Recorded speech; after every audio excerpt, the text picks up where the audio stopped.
Despacho de los negocios. Pues en este tema, despacho de los negocios, nosotros vamos a ver de manera muy similar a la que lo hicimos en el tema de eh, formalidades judiciales, un conjunto de reglas que nos van a permitir establecer una relación adecuada con nuestras autoridades. Y cuando nosotros eh, escogemos un lugar para ir a adquirir bienes o servicios, nosotros escogemos donde nos quede más cerca, a lo mejor donde tengamos algún conocido, donde nos traten mejor. Pero en materia judicial nosotros tenemos que ajustarnos a principios. Ustedes saben que en primera instancia tenemos que escoger al juez competente. Hubo un tiempo en los lugares donde hay varios jueces que se encargan del conocimiento de asuntos similares, que nosotros podíamos escoger al juez ante el cual promover, porque sentíamos que nos trataba mejor o que lo conocíamos más, o podíamos pensar que íbamos a obtener una resolución favorable con él. Sin embargo, hoy no podemos nosotros escoger. Tenemos que ajustarnos primero a las reglas de la competencia, y si en el lugar hay varios jueces, pues hay una oficialía común de partes, y en forma aleatoria y en forma también equitativa, la oficialía común va distribuyendo los asuntos. Porque antes, cuando estaba al alcance de los litigantes escoger al juzgador, había jueces que en un año tenían muchísimos asuntos y otros que tenían menos. Entonces, primero, para equilibrar esas cargas de trabajo, pero fundamentalmente para garantizar el principio de imparcialidad, pues hoy nos asignan al juzgado, que es el del conocimiento.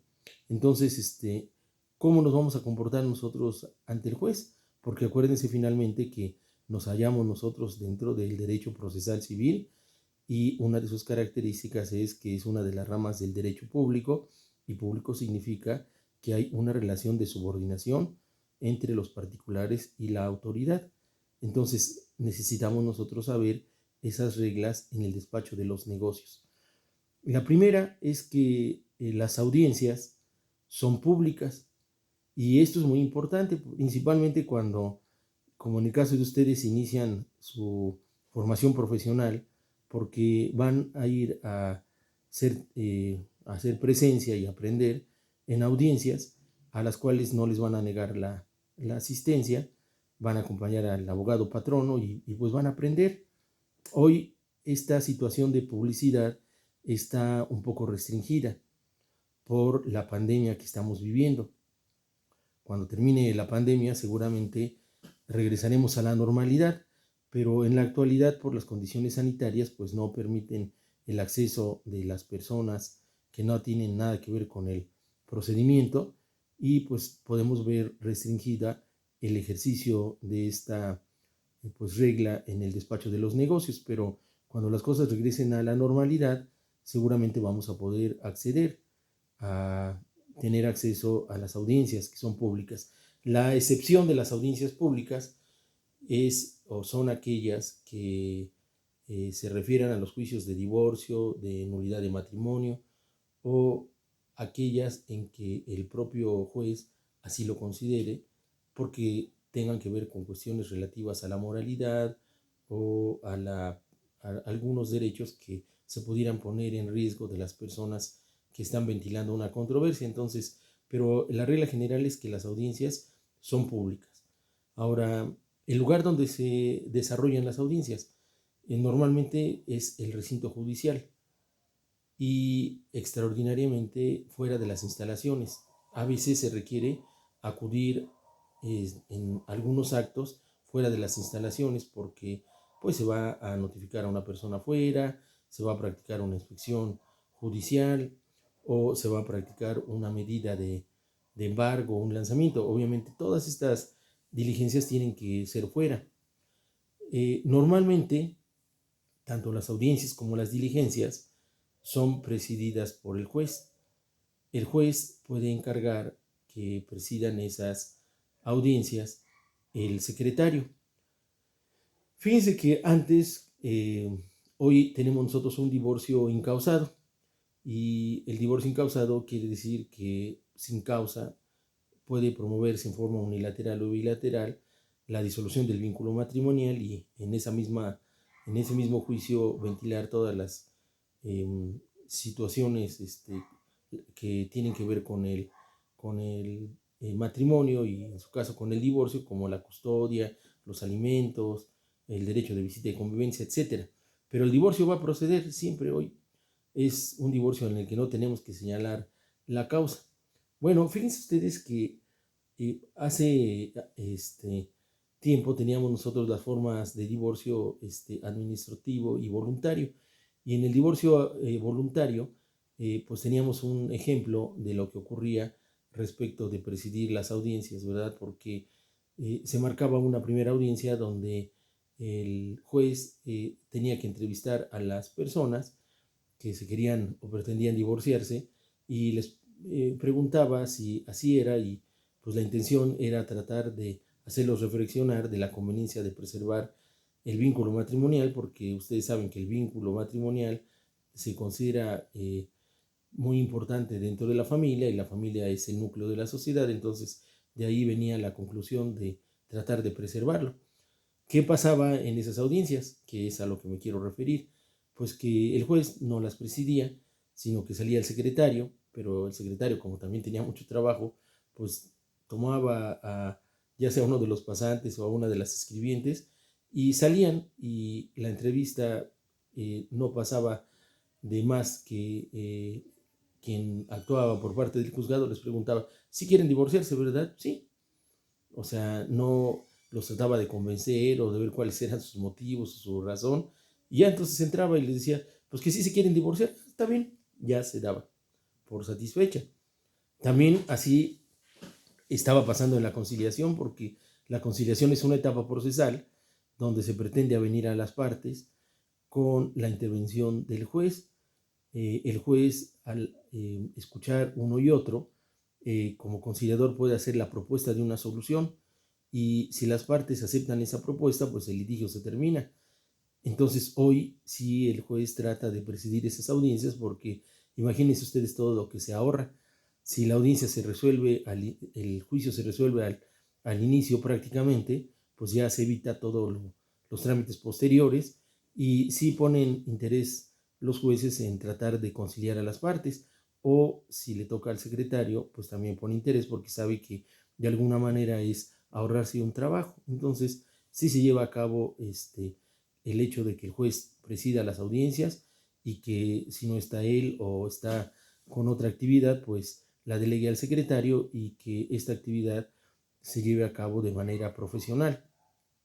Cuando las diligencias se llevan a cabo en un lugar fuera, pues normalmente el personal que acude, porque es su función y si se trata de una notificación, es el diligenciario.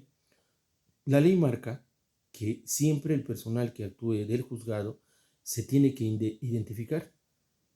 El tribunal les expide sus identificaciones y la persona que actúa, pues para hacerle saber que va del juzgado, que acude a la práctica de una diligencia, pues se identifica. Entonces, esa es una situación a la que están obligados.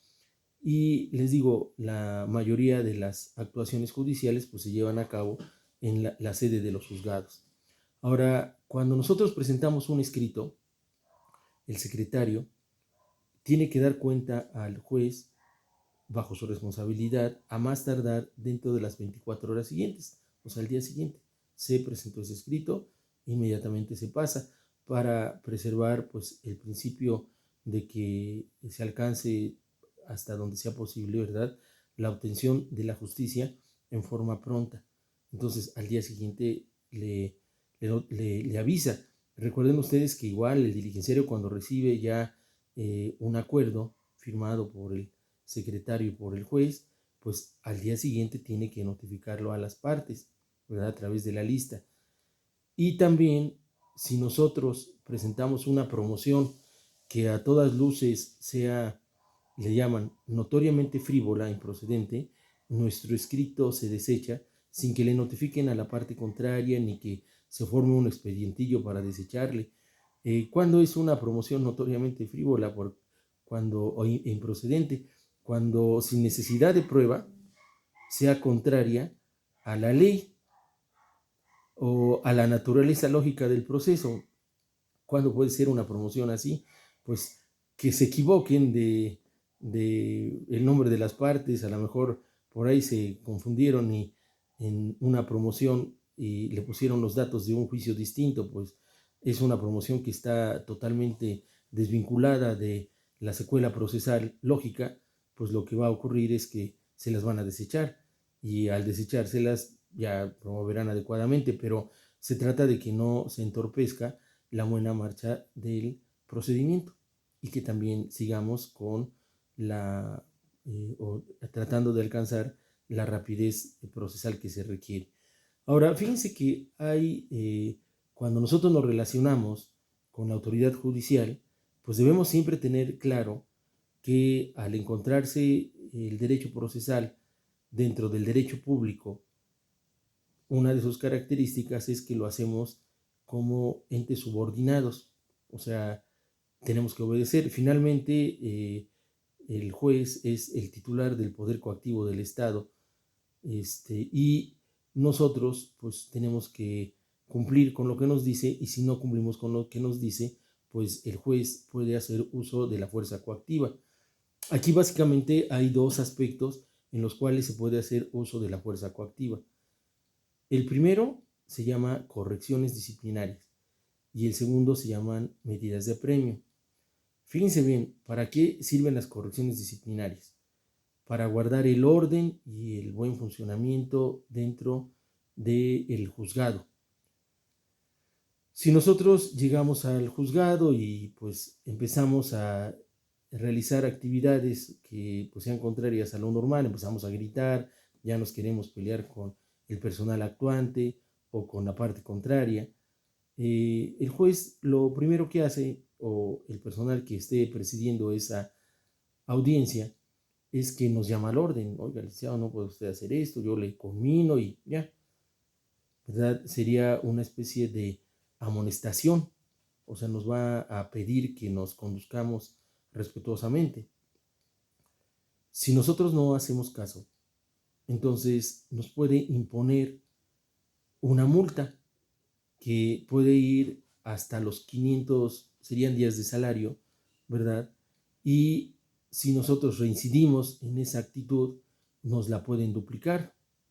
O sea, fíjense bien, lo primero es que el personal actuante nos amonesta, nos requiere que nos conduzcamos correctamente. Si desacatamos nosotros, entonces nos pueden imponer una multa hasta 500 días de salario o duplicarla si hay una reincidencia en ese momento. Pero si no acatamos, porque a lo mejor alguien dice, bueno, yo las pago y de todos modos le voy a reclamar a la parte contraria, ¿verdad? Entonces nos pueden expulsar y con el uso de la fuerza pública de las instalaciones judiciales. Como esto es contingente, o sea, es de momento, no hay recurso que proceda. O sea, nos van a aplicar la ley, nos van a imponer la multa o nos van a sacar del juzgado y no hay un medio ordinario a través del que nos pudiésemos defender. A lo mejor hacen valer el juicio de garantías, pero también será un acto consumado. De todos modos, hay que saber que nos tenemos que conducir adecuadamente en el juzgado. A veces uno, en lugar de comportarse profesionalmente, se comporta como si fuese parte del problema. Y cuando se vuelve parte del problema, pues dejan de ser los abogados. Entonces tendrían que buscar a otro abogado para que representara adecuadamente ahora ya no solamente a quien es parte en el juicio, sino a ustedes porque ya se vieron en un problema y el abogado tendría que ver a otro abogado. Entonces, pues ese ya sería un despropósito. Lo mejor es que sepamos que en las instalaciones judiciales debemos conducirnos adecuadamente y que si no lo hacemos, primero va a haber una llamada de atención verbal, después puede haber una multa hasta, o sea, puede decir que les impongan 100 días o que la puedan duplicar, y si desgraciadamente no guardamos el orden, pues no nada más nos van a haber impuesto una multa, sino también nos pueden expulsar del juzgado. Ahora, acá no necesariamente tienen que ocurrir en ese orden las correcciones disciplinarias. Este es un orden lógico, ¿verdad? Porque quiere decir que van de menos a más. Pero vamos a pensar que hay una persona que está totalmente perturbado, va a lo mejor en estado de ebriedad, porque pues puede pasar, ¿verdad? No se dieron cuenta y lo dejaron entrar. Y entonces en el juzgado empieza a gritarles al personal del juzgado o a la parte contraria, pues resultaría sin sentido que le impusieran una multa, porque este cuate va a seguir así. Lo que hay que hacer de inmediato lo va a hacer el juez, porque así lo han hecho, ¿verdad? Van a llamar a la fuerza pública, y hay vigilantes en el Tribunal Superior, y lo van a sacar. Ya, se brincaron la multa y lo sacaron. ¿Por qué? Porque es la corrección disciplinaria que permite guardar el orden, pero también que hace uso el juez del poder coactivo del Estado. Ya, se mantiene el orden y la seguridad. Ahora, ¿cuándo hablamos nosotros de medidas de apremio? Las medidas de apremio ya son para hacer cumplir una resolución judicial. Vamos a pensar que hay un embargo y que en ese embargo, en la práctica del mismo, no se pudieron sustraer los bienes muebles que se señalaron porque se opuso el demandado y no permitió que lo sustrajeran, no permitió que se constituyera el embargo. Acuérdense ustedes, porque ya vimos en lo de las notificaciones, va a haber un requerimiento del juez para que las entregue. O sea, lo conmina a que dé o entregue los bienes embargados al depositario nombrado en autos. Y además dice, apercibido que de no hacerlo. Y entonces ahí sí vienen ya las medidas de apremio. Las medidas de apremio también, aunque están señaladas en diversos incisos, no es necesario que se apliquen en ese orden. La primera medida de apremio es la multa, y aquí se tiene, a diferencia de la corrección disciplinaria que tiene 500 días de salario, aquí se tienen 1000 días de salario. Hasta 1000 días puede imponer el juez. No quieres entregarlos, entonces te voy a imponer una multa hasta de 1000 días de salario. Después de la multa, puede imponer un cateo. ¿Qué significa el cateo? El cateo es una diligencia que se practica en el lugar para saber si se encuentran aún los bienes, ¿verdad? O sea, no es una diligencia donde se esté autorizando a que se sustraigan los bienes. Normalmente el cateo se asocia con otra medida que es el auxilio de la fuerza pública. Entonces dicen, bueno, cateo con auxilio de la fuerza pública.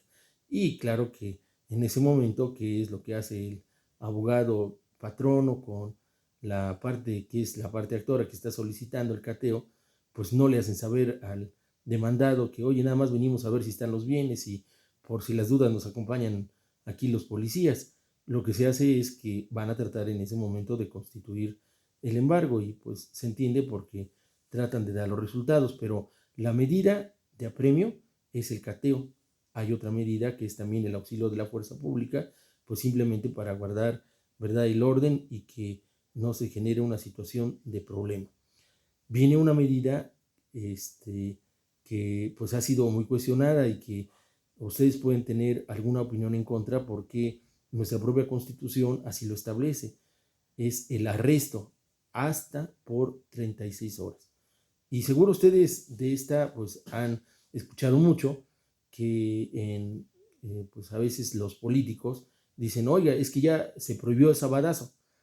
El sabadazo significaba que detenían a una persona el viernes, porque normalmente pues los fines de semana ya no están las actividades judiciales normales, hoy menos, ¿verdad?, con lo de la pandemia, pero era para dejar a la persona detenido todo el fin de semana, porque nuestra Constitución dice que una persona no puede ser privado por deudas de carácter puramente civil. Fíjense, estamos en materia civil, entonces, ¿cómo, si así lo dice nuestra Constitución, que estamos desacatándola?